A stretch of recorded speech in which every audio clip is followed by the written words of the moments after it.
Meditation, Mind and Patanjali's Yoga by Swami Bhaskarananda. Yama, the first step to yoga. Our first duty when we begin to meditate is to strengthen our mental muscles, to develop greater willpower. This can be done by practicing various moral and ethical disciplines.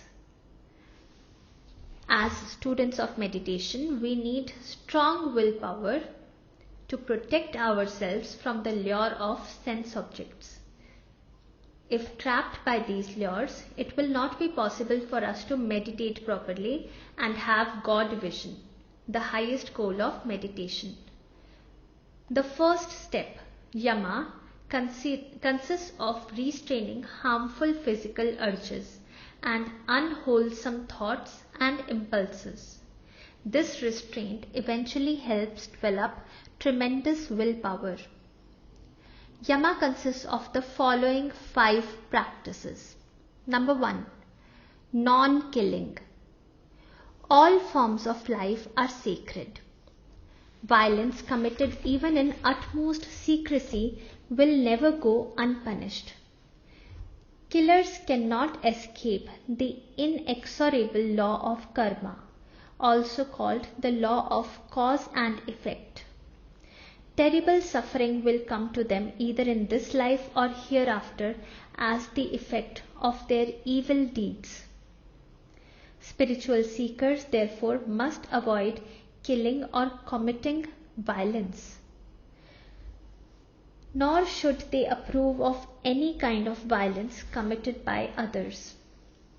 Human beings are a combination of the brute, the human, and the divine. Our divine part is the soul. Selfish activities performed instinctively are expressions of our brutish nature. No rational thinking is involved in these activities. They are prompted only by blind animal urges. Activities inspired by our rational thinking are expressions of our human nature. And unselfish activities done out of genuine love and compassion for others are expressions of our divine nature. Killing or destroying others' lives is caused by extreme selfishness, uncontrolled rage, or animal impulses. Killing reduces a person to the level of a beast. The goal of meditation is to manifest our divine potential by transcending our human and animal natures. For this reason, a student of meditation must not kill. However, it may be argued that just in order to live, we have to be directly or indirectly involved in killing or destroying other forms of life. We cannot survive without food. All food sources, whether animal or vegetable, have life in them. In order to eat, we must destroy lives. Every time we breathe, we kill many airborne microscopic life forms. Is it ever possible to avoid committing violence? To protect their country, soldiers kill their enemies on the battlefield. Is such killing bad? People sometimes shoot and kill robbers to protect their families. Is this good or bad? Surgeons perform surgery to cure patients. Yet sometimes patients die as a result of the surgery. Are the surgeons murderers? Each case must be judged on its individual merits. The criteria to judge these cases should be the mental attitudes with which the different acts of violence were committed. No work in itself is either good or bad. The attitude with which work is done determines whether it is good or bad. If soldiers kill the enemy on the battlefield to protect their countrymen and are prepared to sacrifice their own lives for their country, this attitude is not selfish and such action is not considered bad. For the same reason, Killing robbers to protect the family in an extreme situation may be condoned by society. When surgeons perform surgery to save the lives of their patients, they are not considered murderers if the patient dies. On the other hand, people with selfish motives who kill innocent people are murderers and will be punished for their crimes. In this context, one thing has to be clearly understood.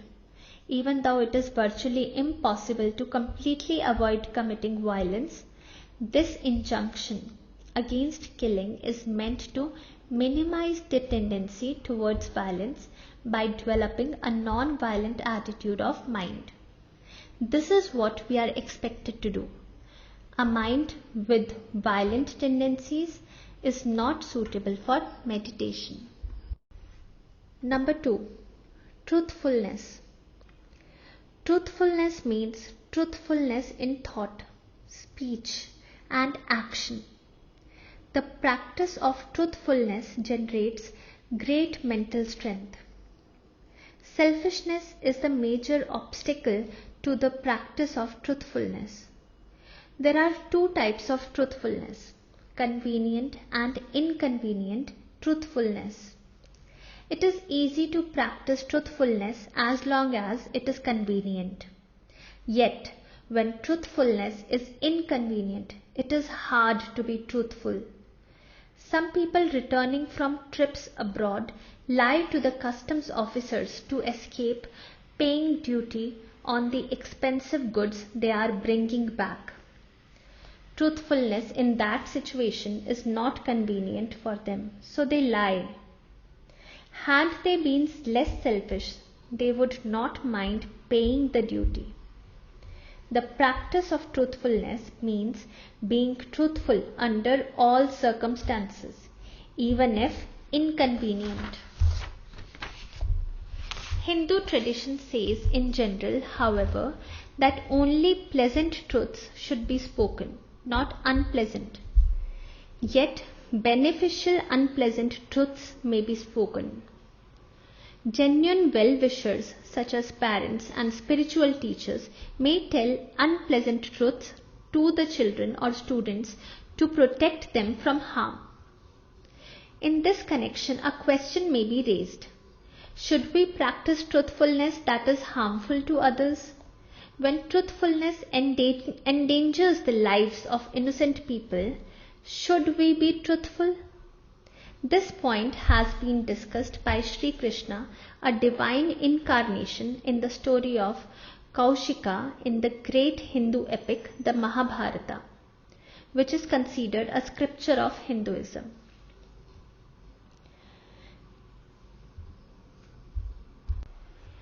The ascetic Kaushika lived in a hut in a forest and performed intense spiritual austerities.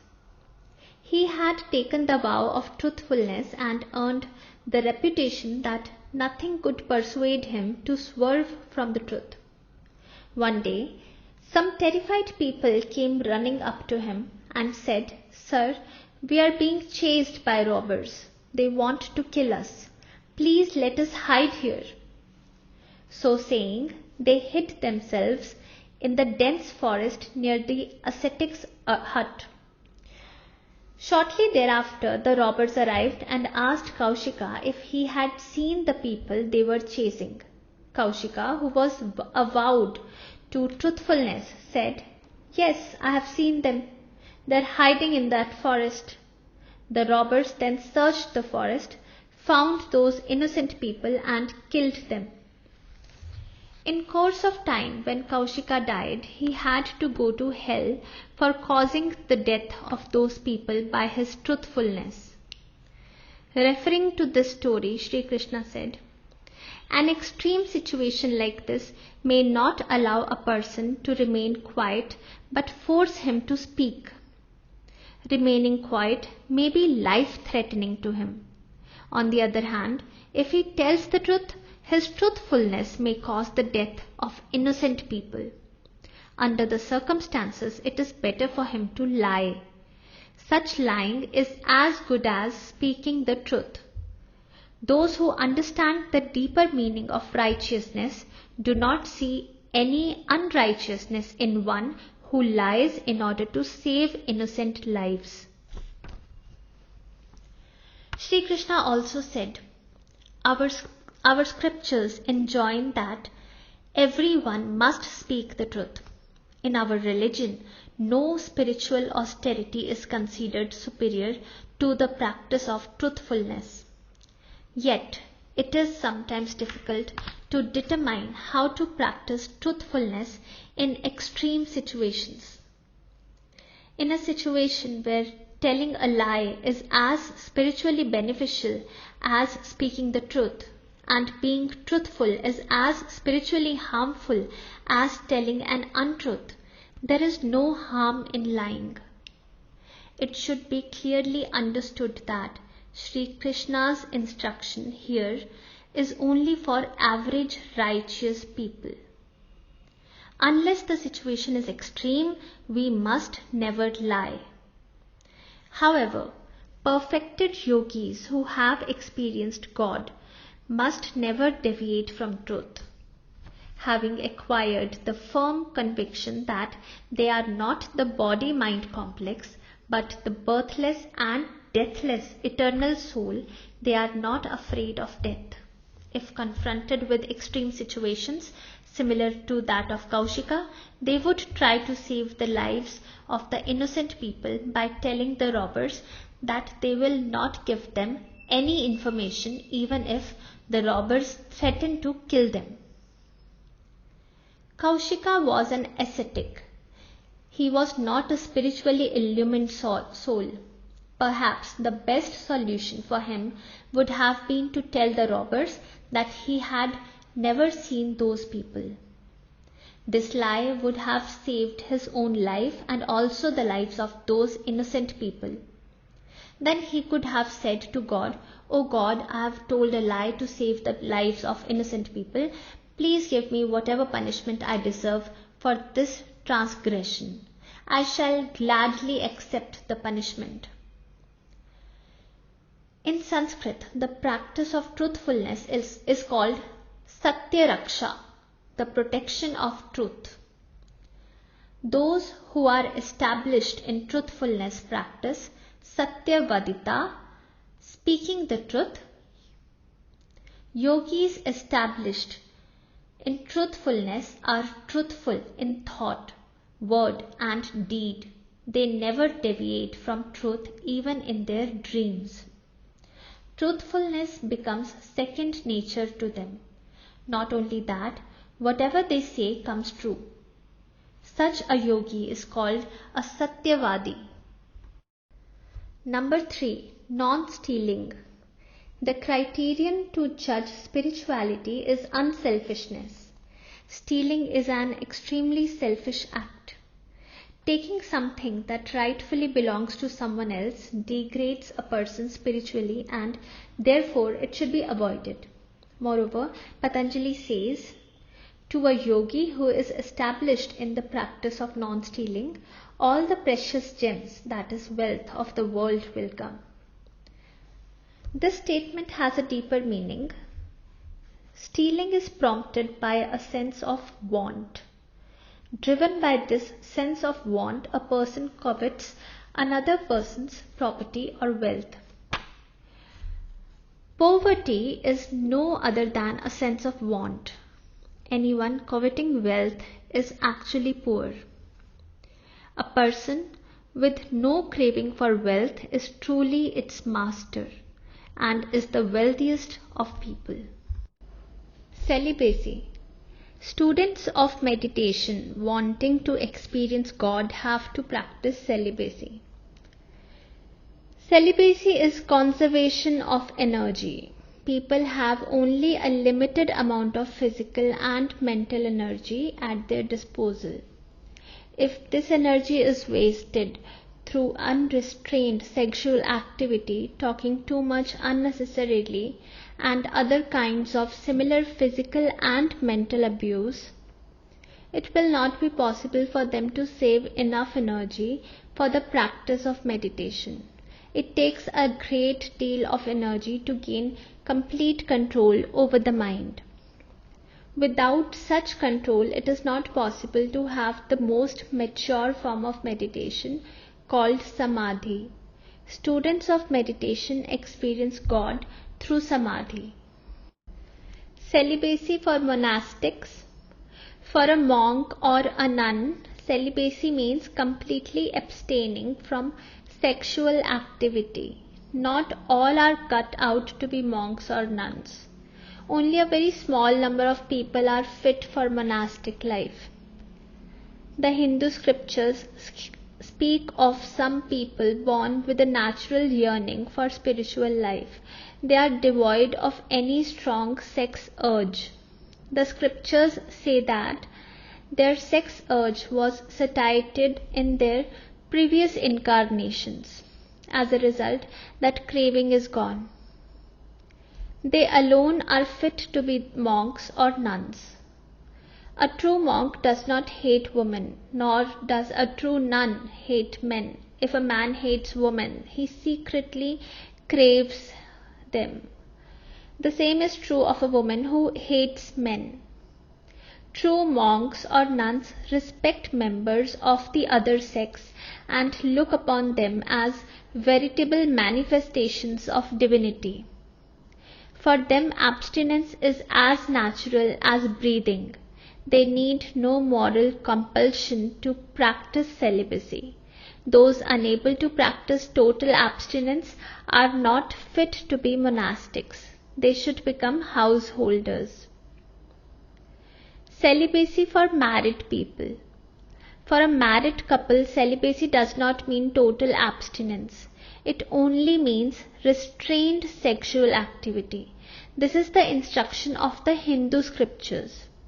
Understanding that sexual excesses drain a considerable amount of energy, an optimum amount of restraint with mutual consent between the husband and wife has to be exercised in order not to jeopardize their marriage.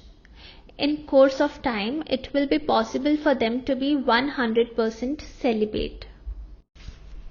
Other benefits of celibacy. Other than the conservation of precious physical and mental energy, celibacy has many wonderful benefits. According to the Hindu sages, celibacy enhances vigor, increases the capacity of the brain, sharpens memory, and enables the celibate person to understand the deeper and subtler meaning of the scriptures. This ability to comprehend the deeper meaning of the scriptures is called Dharana Shakti in Sanskrit. To grow spiritually, we must acquire this ability. Acquisition of Dharana Shakti enhances spiritual progress and hastens God realization. There are some who interpret scriptural texts literally without understanding their deeper underlying import. They turn into religious fanatics and do immense harm to the world by their fanaticism. Had they practiced celibacy, they would have the ability to understand the deeper meaning of the scriptural texts and would behave differently. No religion teaches hatred. Every religion teaches its followers to have love, compassion, and sympathy for their fellow human beings. Deeper understanding of the scriptures would remove the possibility of harm caused by fanaticism. Yogis speak of a very special energy called ojas. Of all the energies contained in the human body, this is the highest. Swami Vivekananda in his book Raja Yoga writes, "This ojas is stored up in the brain, and the more ojas a man has, the more powerful he is, the more intellectual, the more spiritually strong. One man may express beautiful thoughts in beautiful language, but cannot impress people. Another man may not be able to give beautiful expression to his thoughts, yet his words charm. Every movement of his is powerful. that is the power of ojas. Now in every man there is stored up more or less of this ojas, the highest form of all the forces that are working in the body is ojas. The yogis say that that part of human energy which is expressed through sexual action and sexual thought, when checked and controlled, easily becomes changed into ojas. It is only the chaste man or woman who can create ojas and store it in the brain. That is why chastity has always been considered the highest virtue. That is why in all the religious orders in the world which have produced spiritual giants, you will always find absolute chastity insisted upon.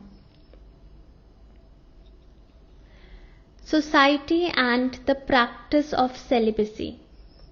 The moral and ethical aspects of celibacy relate to society. The celibacy of householders implies that marital fidelity should be observed. They must not be promiscuous. Promiscuity and lack of fidelity disintegrate families and do immense harm to the society. The celibacy of monastics, the practice of total abstinence, implies that they must not have sexual activity of any kind. Celibacy also means not hurting anyone by improper sexual behavior, whether through speech or action. Lustfulness and its varieties. Lustfulness is called manasija in Sanskrit. The word literally means something that is born in the mind. Improper sexual behavior is caused by unbridled lustfulness. As lustfulness first originates in the mind as a thought, such thoughts should be nipped in the bud. Constantly chanting the holy name of God is a proven method of preventing unwholesome thoughts from arising in the mind. The Daksha Samhita, a scripture of Hinduism, says that lustfulness is expressed in 8 different ways. 1. Thinking lustfully of someone. 2. Talking lustfully about someone. 3. Playing lustfully with members of the opposite sex. 4. Looking at someone lustfully. 5. Talking lustfully with someone in secrecy. 6. Indulging in sexual fantasies. 7. Making sexual advances. 8. Getting pleasure from the sexual act. A truly celibate person must avoid all of them. Why lustfulness is harmful for spiritual life? Those who do not believe in celibacy often criticize the scriptures for prescribing celibacy. They say that the human race will be wiped out if everyone becomes abstinent. This hypothetical and extremely remote possibility goes against the realistic worldview of the scriptures. No scripture, whether Hindu or otherwise, advocates abstinence of all people. That would be unrealistic. Abstinence is prescribed only for an extremely small number of people who are fit to be monastics. It is not meant for others. Nor is celibacy meant for people without genuine spiritual craving. The scriptures only advise sincere spiritual seekers to be celibate. If we honestly and impartially analyze lustfulness, we shall discover that it is rooted in selfishness. A lustful person craves his or her own pleasure by using someone else. When the usefulness of one person is over, the lustful person often seeks the company of another. This is promiscuity. And the scriptures of all the major religions have condemned it.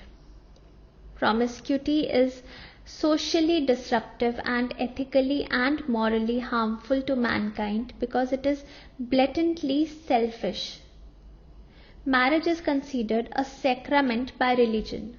Householders are expected to be faithful to their spouses. Both husband and wife are expected to make willing and loving self-sacrifice for each other. Rather than seeking their own pleasure, each spouse should try to give joy and pleasure to the other. This kind of loving sacrifice alone will make the marriage a success and turn it into a sacred relationship. Nothing else will. A good husband is he who makes willing and loving self-sacrifice for his wife. The same is true for a good wife. I have not met a single person who loves selfish people.